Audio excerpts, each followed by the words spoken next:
Jolly good morning and welcome to Newsline, live from the Newsfirst studios right here in Dawson Street in Colombo. And joining my colleague, Good morning, Shaukat. Are two respected guests this morning.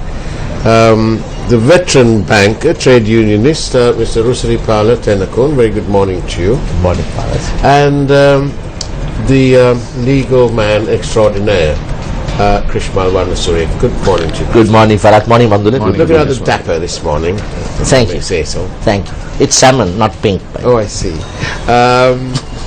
Wonderful. Now then, the world has been troubled and has, in Sri Lanka we've woken up to the news that didn't quite make the news because the Panama Papers, it indicates 3 Sri Lankan companies and 22 shareholders, but without the detail. Shocking? Expected? What do you say?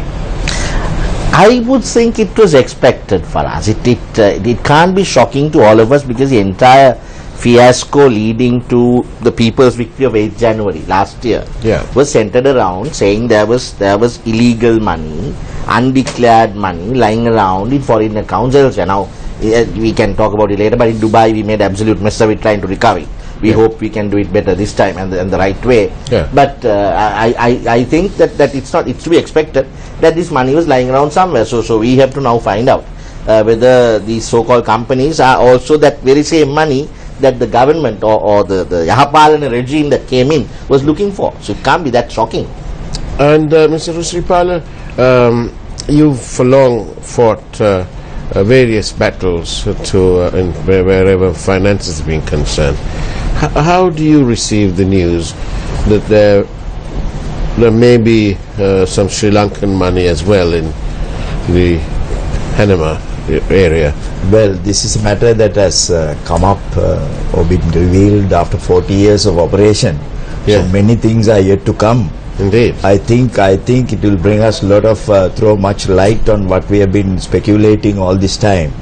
About our big people's involvements and various things that we were conjecturing about that would have happened. So we'll wait and see. I think the papers are out. The papers are in good hands, the investigative journalists in the world. Of the world? Yeah, so it's a very good thing. We are all waiting for the results to come, and I don't think this can be covered. Certainly not, yes. No. And you said 40 years, so that means, there's so many Sri Lankans must be involved when you say 40 years. Best to find out what these companies are. I mean, no sooner we have an inkling of what the companies are, then we'll be able to at least figure out if the money is... But Krishmal, from a legal point of view, just because you have an offshore company or a bank account doesn't necessarily mean that it's illegal. Certainly not, and I'm quite with you on that. And I don't know whether our minds can be traced back to that Dubai accounts, which is ideal parallel, where we knew that there were monies, but the way we went around getting it was wrong. Now, see, similarly, just because you have an offshore account or money is in a foreign bank account does not, and that country or the bank is not liable to give information on it. Correct, because it's not illegal. But if our state can show, it's called the Tonio duty. That's Tonio duty of confidentiality of a banker. That's embedded into a banker-customer contract. They can't be breached. But if we can show that we are entitled for a Shapira injunction, what was earlier Mareva injunction, now it's a Shapira injunction, where that disclosure can be breached, protected by law. So you can breach that confidentiality and give information.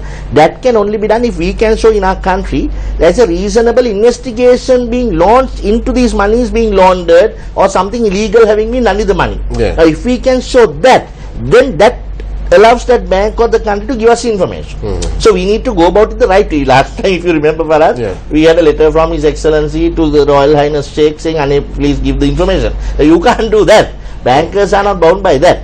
You have to do it legally, and we have to get the right advice to do it.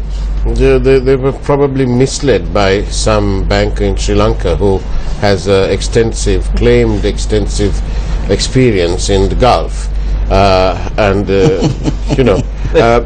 Being in charge of wealth management and choosing where to invest monies doesn't confer upon you or that particular banker any special No. favor that he could call from the governor of the UAE Central Bank. Absolutely. So Reciprocal level. yes, so this old boy network doesn't quite extend over there, and so it's about time these people here understood Who's this banker who made a request? Well, we don't. We were know. talking to third person. We're talking to third person, and Bandula, I know that you want me to name this chap, but he's in the news the whole time. Does he look like you? He probably does sometimes. Now, I want to ask this from Mr. Rusipala. There are instances when the bank can breach this the so-called client confidentiality, isn't there? Yes. Because if you remember, during the matters of the hedging issue, a state bank was fond of saying, calling on and drawing back on this, we can't breach client confidentiality, but I think you've written about that too. Yes. There are instances, very clear, that's in the banking law and in the general law of the country as well. When there is a disclosure required in the national interest, the banks can't just go back and say that we are bound by some confidentiality laws. Yeah. That is not possible because national interest takes priority. Yeah. And the second one is if the customer himself, requests the bank to disclose in his own interest to certain information about himself or his accounts. Banks are bound to do that. So there are instances very clearly stated in the law, banking practice, as to when and where the bank could legally, within the framework of law, they can break the information. But you see here on those 4 conditions, I don't think the 4 conditions are very simply like you said. Now the customer telling the bank you can disclose information. Here obviously it won't happen. Right. The customer won't tell Panama to disclose my information. Yeah. The other one is in the public interest. Now public interest in Sri Lanka, the earlier issue that you were talking, because it's a bank in Sri Lanka, there was a public interest to disclose it. But I don't think it's in Panamanian public interest to disclose information to Sri Lanka. That's right. But So we will have to fall on that first limb, the first exception, which is as required by law. Yes, but also when if the bank's reputation is at stake, surely they should be able to. Come on, Panama. Not Panama. I'm talking about Sri Lanka. Sri Lanka, yes, but it is not in the monies are not in Sri Lanka. No, that's right. No, if Panama is habitually in the process of keeping these monies for all these foreign, questionable account holders, I don't think they'll be very worried about their reputation. But as a banker, Mr. Rusipala, can you not answer this? What have the banks been doing? Appears to me, when people are able to collect these monies outside of the reach of the Sri Lankan authorities, then it suggests to me an utter lack of compliance. When companies in this country are doing business abroad and they are obliged to open letters of credit and so on through the local banks, then surely the banks should know how much of money ought to be coming back.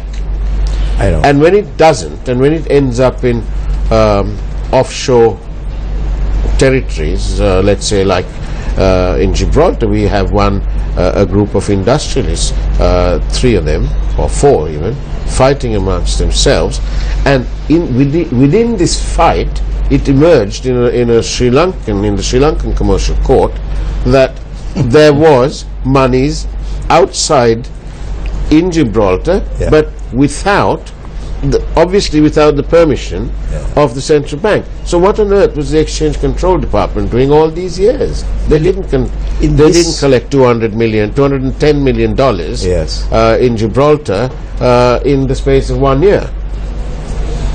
But I thought there was a case on that, no? Well, there is, but what I'm trying to say is, Mr. Ruspal, where is the compliance? What has the Exchange Control Department been doing? What has the central bank been doing? And here you have a case where the beneficiaries of the money are confirming in court, so therefore under oath, that they have got this money outside. So where's the investigation? in this instance, I think the subject that we are discussing about this Panama issue, it goes a little beyond the banking and the banker's secrecy, because this company that was involved was really doing some other business. They were forming and setting up companies for the clients who wish to have their funds in secret accounts and in secrecy continued to evade taxes and some kind of laundering, that was going on. So what they did was, the banks came into the scene later, in the latter part. What they did was, they were forming companies, what are called shell companies. Those are mere shells, and they don't carry out any business. One company forms another company, that company forms another company, and the bank, in the ultimate scenario, the bank may be holding on to the fifth company. Only thing it does is, it doesn't help, or it helps to keep the owners and the shareholders and the investors completely cut off from the rest of the world. I had a look at the Panama Papers and the little report on the King of Saudi Arabia. I choose to talk about that because there's hardly a difference between the King's wealth and the wealth of the ordinary Saudi people. It's almost one and the other. But when we had a look, apparently this particular account of the king was merely to hold the ownership of some yacht. But it was a very, very complicated structure. You had one company being owned by the other, you had directors from somewhere else, and it was a big rigmarole. It's called the carousel, Faraz. In legal, it's called the carousel effect. They use the same thing to avoid VAT. Sometime back, if you remember, because VAT is a collection. It's like somebody's revenue, income, inland revenue. So if you keep carouseling it around to so many companies, it's very difficult to keep track of who's ultimately payable for what you've collected. That's right. So that's what you did.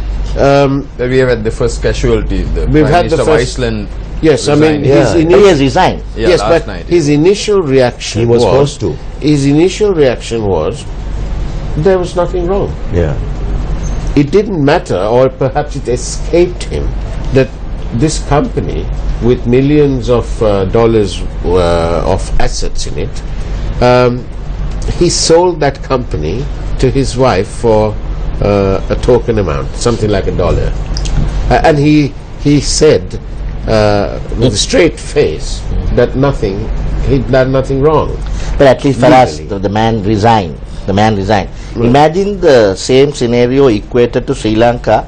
How many? We might actually have an empty parliament if we were to ask everyone whose wives or sisters hold accounts resign. But our Prime Minister is Mr. Kane, so I'm not talking about his Honourable Prime Minister alone. Yes. But if you equate this to Sri Lanka and ask every one of our parliamentary politicians whose wives or sisters or daughters hold accounts to do business, to resign, we might have an empty parliament. Yes, I think on the subject of the Prime Minister, in the matter of the Vauxhall Street land, at some meeting, he'd summoned this, shall we say, almost hapless official from the Ministry of Public Enterprise Development, and he'd inquired of him whether he thought he was a rogue. Go ahead. So I think the his opinion would have Prime mattered. Minister was rather astonished that there was actually somebody willing to take him on and say, well, no, you can't have your way on this. So this official? Well, yes, it was questioned in the front of several cabinet meetings. It was a meeting of some economic something. Mandula, these things happen, and they also get leaked to the public. Indeed. And the thing is that the Prime Minister... But we don't resign in Sri Lanka, Rosini, that's my question. The Prime People Minister, who have murdered. Your court pans down, but no one resigns. But I must acknowledge on the same matter that the Prime Minister appears to have relented, because we had young Kabir Hashim in our studios yesterday, and the Prime Minister has told him that indeed, as the line minister, he can sort the matter out and obtain the best for the country. But he didn't. Is he continuing to be the secretary of the UNP? I don't yes, know. because there is nothing to the country. But two assistant secretaries apart. Well, yes, but have you got any plans to join the UNP since you were ousted by the JVP, Krishma? No one has ousted me. I was never a member of the JVP, Bandula. Now, Mr. Rusripala, back again to this money, and it's all about money. In the context of what you would have noticed in the last several weeks in this network, we were guided towards doing this Gum at the door-to-door campaign. And there we found about the poverty and the difficulties, the hopelessness of, and the helplessness and the homelessness of several people, of hundreds and hundreds of thousands of people. In that context, in that whole context of this abject suffering that's going on, and then you are treated to this elitist offshore accounts and the possible millions and millions that are kept outside and outside the reach of this country's authorities and taxation system. How fair is that? And what should the government be doing? Should they be talking about right to information and this, that and the other whilst the suffering carries on? I mean, in Kalawan Chikudi, I don't think they care two hoots about offshore anything. For us, I think the people will have to find the answer. No one is going to give an answer. Fortunately, media centers like yours, you are focusing very importantly on this issue, which otherwise would have gone completely unnoticed by the public and by the rest of the world for that matter. And with the strange democracy that is functioning in this country today, with attempts to focus on the importance of serving 1% of the population, leaving the 99% suffering aside, what you all did is very, very creditable. I should say the whole country should respect, should consider, appreciate, and also should participate in that process in a bigger way in the future, because we can see the manifestations of your exercise is now taking shape. Some assistance is going to come to these innocent, helpless, hopeless, homeless people. It's a very good satisfaction to the public, the viewers, the people who look at this, who really are worried about this situation. It's a very good satisfaction, and something is coming. Indeed. May I just come in for 30 seconds and to what Rusi was saying? I was agreeing wholeheartedly with what he says about your entire government, the program. The other angle that we're trying to get at is how reasonable, fair is it for these people to be suffering without even the bare necessities in life, whilst these billions are kept away from taxation that should otherwise be spread around the economy of the country. For us, I don't see a genuine need or an interest in even this regime, unfortunately. As someone who shouted at street corners to bring Yahapalne into the country, I'm telling you, Bandula, I don't see any, it's time now for this government to show we are serious in collecting this money. Take some serious action to try and trace these funds and get proper legal advice and do it and show that you the people who deserve this money, we are going to bring it back for you. I don't see that. And on the media, thankfully at least you all are talking about it. I don't know whether there's a said or unsaid censorship going around, but if you look at all other stations, what is 90% of the news about what the joint opposition has been saying somewhere, or what someone went without clothes to Geneva, or I mean, is this news? Strange democracy. It's strange democracy. What are we reporting? I think one of the papers, Bandula, just to bring you in here, is that there's some meeting between MR and RW. Is that true? Yeah, the newspapers have covered. In all the newspapers said they have met. What could it possibly be? Do you think they are working on some strategy? Joint opposition? What do you think? The timing to me is very suspicious, because we can't all be naive politically for us. No, but the Panama Papers came out at the same time. Or maybe he wants to, since Ranil is going to China. China. Just to find out who his friends are, that's why I call them up when I go. But isn't it funny, or ironic, Mr. Rusripala, that this Prime Minister who came in, guns blaring and blazing against the Chinese, is now kind of having to put his little tail between his legs and go to China with his hand out and say, please sir, can I have some more? It's very interesting that I've Dickens seen and twist. some cartoon stray that is asking for more, like Oliver Twist. Oliver Just like Twist. Oliver Twist. Like we read in school. And he will be twisting. Hopefully he won't be twisting the night away in front of the Chinese Or he president. might do the We are foxtrot. witnessing, Or he might do that. something very, very strange, unexpected. I want to just add to what Krismal said a little while ago about the seriousness of the government to collect funds Yeah. and the defaulted ones and due from the top people, the affluent. Yeah. I think I want to ask you as a legal person, is there any possibility in this country or anywhere under the legal system to set up special courts and laws to expedite the pending inland revenue cases? Of course. I mean, that can be done by a simple amendment of the rules of the Supreme Court. I am asking this Of question, course. Krismal, Of on course. one ground. I know of a bank in this country, a foreign-owned bank, which owes the Inland Revenue Department 2 billion as taxes due. That's and right. the case is pending Yes. for the last 6 years and it's continuing. Can something be done? So, Rusiri, the whole idea of bringing the commercial, if you remember, the commercial high court came into Sri Lanka for this very reason, because there were commercial disputes that were dragging in the district court, where the same land issues were also being taken for long years. Yeah. Then the commercial high court was brought about by the High Court of the Provinces Amendment Act 1996 and made a commercial court saying, okay, within such and short time, anything above this 3 million, when it started about 3 million something, 3 million cases are taken in this court to quickly finish it.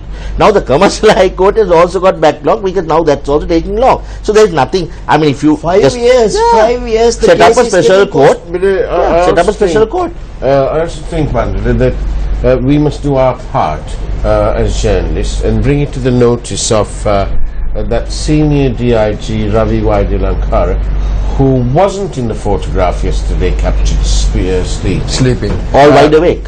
But don't you think we should bring it to his notice, in case it's escaped him, that the ICIJ, in their previous expose on the so-called offshore leaks, many of the details were from companies in this region, Singapore and so on. There were several Sri Lankan companies and individuals with offshore accounts and businesses, and where they were named as beneficial owners, apart from merely being officers. Yeah. And that's an interesting list. And to add to Mr. Vaidyalankara's work at the FCID, don't you think we ought to send him the file? It's true, but my question is, I'm not trying to bring your famous subject, the bond issue. Yeah. But we are saying there is this government, right, that in Sinhala saying that horage ammageng pena hanna. So you have the bond issue. People have objected when the president said he told the prime minister to get the government to resign, but nothing is happening. So how can you go and catch the others? That's true. If you are at fault, And then also- people are looking at No, this. you- but Lots the- of people who went the COPE chairman. What is he doing? It's a Nothing. sincerity, Bandula. That's right. Yeah. The But Bandula, sincerity of but- purpose yes. is absent. Bandura, you've touched on a very good point, because the Exchange Control Department comes within the central bank.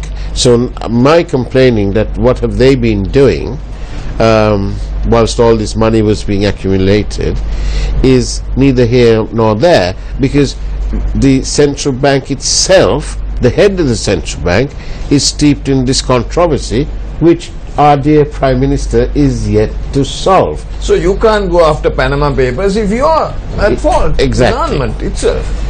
And You here, only because here they we take have a Not in situation. your eye before Yes. you. We have the situation where a person who was so vociferous about this central bank bond matter, the investigation, has now been appointed the chairman of COPE. Being made. Bandula, I would suggest that you get Mr. Antonetti on your Sinhalese program with the language that Mr. Antonetti is comfortable with, and ask him about what's happening. He's avoiding us. We will ask him, but he's You should avoiding. do that. You must tell him that he went into parliament. And the bond, And you had to sacrifice your Let seat. me add one thing. I think Mr.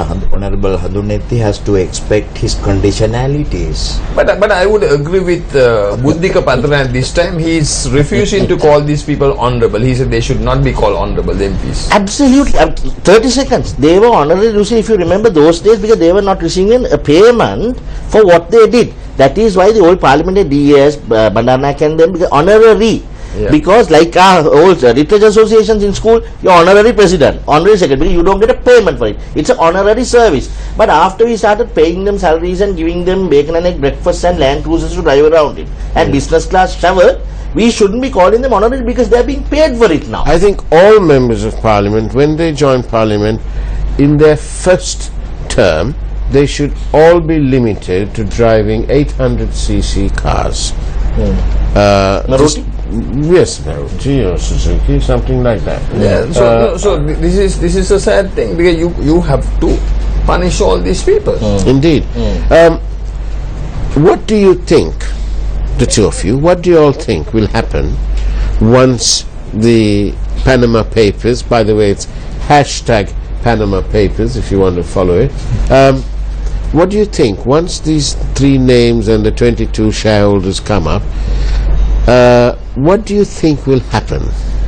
What do I think will happen and what ought to happen are two different things. Yes, but what do you think will happen? Okay, what I think will happen is this will also be another Dubai rat pack account and it will be hidden under the carpet for a political deal. But what ought to happen is they need to have a special unit investigating into the shareholders of these companies, the directors of these companies, and going after them and trying to bring that money back into Sri Lanka where it's deserved by your government, the rurals. Right. But what will happen is probably they put a deal or a political, okay, we don't prosecute you, but as long as you have this political deal through, and that will be hidden under the carpet. I look at it differently. Yes, Mr. I think in the end, those people who are involved in this Panama thing and then investing in offshore accounts, I think there is a possibility of they being respected and for their innovative activities that they have taken. Yeah, that might happen. So give them Deshamanya or something. Yeah. I've got a regular viewer who says here, officers, politicians who are involved in the cover-up for whatever reasons should be punished and given the same punishment that should be meted out to the guilty. May I ask that viewer as to why the viewers don't get together and punish them at the next election? Because the people also keep on electing the same rogues. Like media stations like y'all every day bring out, expose valid evidence. We don't have to wait for the next elections. We should keep the pressure on. That's what we want to appeal to the masses, to keep the pressure on. That's what is needed. You don't have to wait for next elections. I agree with the viewer, but the viewer must also ask themselves, what are we doing electing the same rogues back into office? But some of these people were punished, and their powers and their privileges and their perks, they were and all of them are now in a little hamlet of the sleepy village, the sleepy fishing village of Tangol. Some of them have been sent into some form of punishment. I thought you were talking about the ones that were punished by the people. The ones that were punished by the people and were defeated at elections were brought in through the nationalists. My view is slightly different. Yes. Whom this viewer, whom does he expect to punish, impose punishment? From where should it come? That's the big question we all have. But really, the people should vote wisely, shouldn't they? No, but like in other countries, we should keep the pressure on. Because like take India for instance, they will not wait for the next election, take the houses, or they will go and protest, not as a party. As citizens. Yeah, that's but what Bandula, we are different, Bandula. Yes, we are different because we have a system. We forget. Indians don't forget. We forget that we have a system where the president, the Honourable President, His Excellency, cannot disband the parliament. He can't do anything for minimum of 4.5 but years. But the people's power, people's pressure, that's Indeed. what is. That's what happened in Iceland. Overnight, hot. The people came to the streets. They started demonstrating. They moved a no confidence motion, and the man is out. Indeed. That is what is happening in the rest of the world. That's what really we. But I don't physically see our people putting so much pressure that any government is going to go walk out on a no confidence motion unless, like we say in Sinhala, the Dummala and all that, we go there. But if we keep enough pressure out, hopefully some good people will go in there. Right. So thank you very much for being here and giving us a bit of an entertaining morning, Krishmal Wanasurya and Rusripali Tenakul. Thank you very much.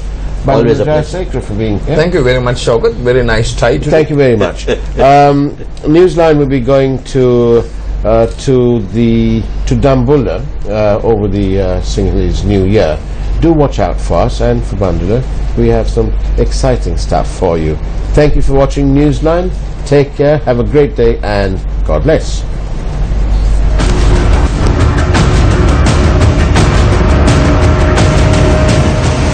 Newsfirst Newsline with Faraz Shaukat Ali.